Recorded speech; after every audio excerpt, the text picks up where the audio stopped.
seperti apa ekspektasi Komisi 11 DPR RI terhadap PNN yang diberikan kepada Dapen yang mengatur program pensiun wajib, misalnya Asabri yang mendapatkan 3,61 triliun rupiah? Iya Mbak Nike, memang pemerintah dan DPR telah menyetujui penyertaan modal negara ke Dapen, BUMN Dapen, salah satunya adalah Asabri, sebesar 3,61 triliun. Ini sebagai bentuk komitmen kita untuk memperkuat likuiditas dan solvabilitas Asabri sehingga mampu memenuhi kewajiban jangka panjang kepada para pesertanya. Itu harapan kita. Nah, dan tentu kita berharap Asabri bisa memberikan tadi manfaat program layanan program pensiunan. Jadi jaminan hari tua yang mampu memberikan perlindungan keuangan bagi anggota setelah pensiun untuk membantu memenuhi kebutuhan sehari-hari. Jadi kualitas jaminan hari tua, lalu kemudian kualitas jaminan kematian, memberikan santunan kepada ahli waris jika peserta meninggal dunia dari segi waktu, kecepatan, ya, verifikasi proses, lalu dan seterusnya. Itu betul-betul kita dorong supaya Asabri meningkatkan kualitas layanan tersebut. Kemudian jaminan kecelakaan kerja supaya juga menyiapkan manfaat tambahan jika pensiunan mengalami kecelakaan terkait dengan pekerjaan mereka sebelumnya. Jadi ini yang kita minta dikaji supaya mengkaji jenis manfaat tambahan yang bisa diberikan kepada para pensiunan.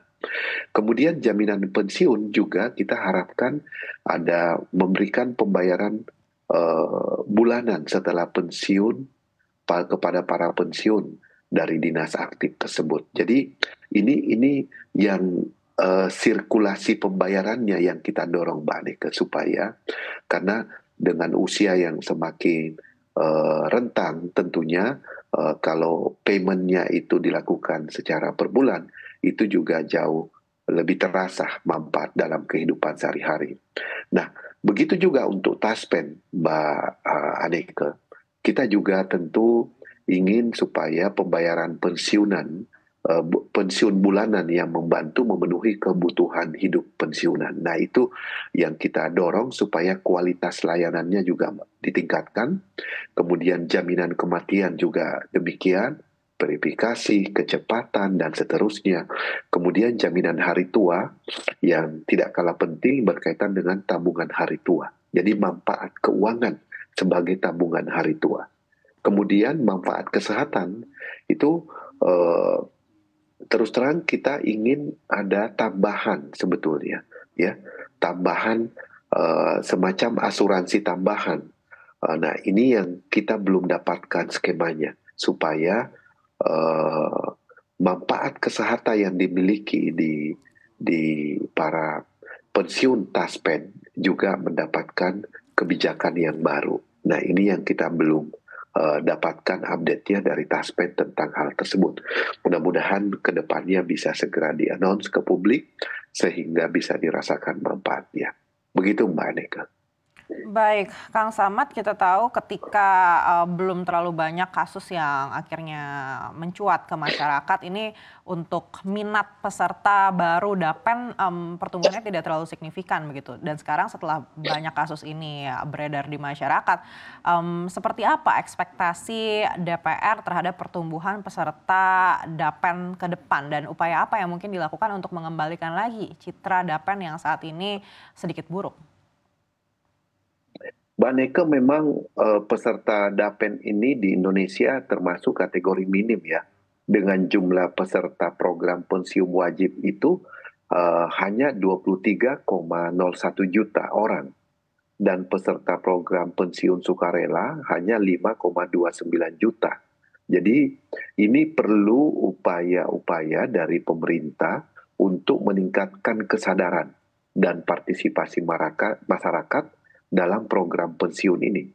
Karena itu, untuk meningkatkan kesadaran dan partisipasi masyarakat itu tadi itu berhubungan dengan manfaat yang diterima, kualitas layanan yang diterima.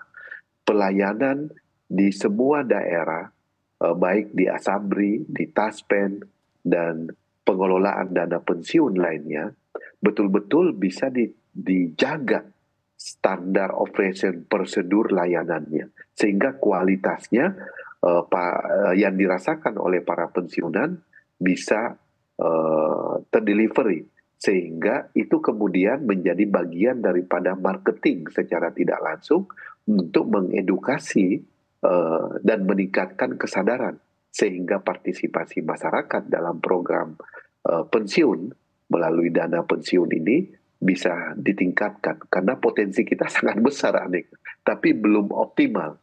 Padahal ini kalau bisa dioptimalkan dalam 5 tahun ke depan, ya tadi manfaatnya untuk pembangunan infrastruktur jika pengelolaannya sudah baik, maka bisa menjadi satu sumber pembiayaan jangka panjang.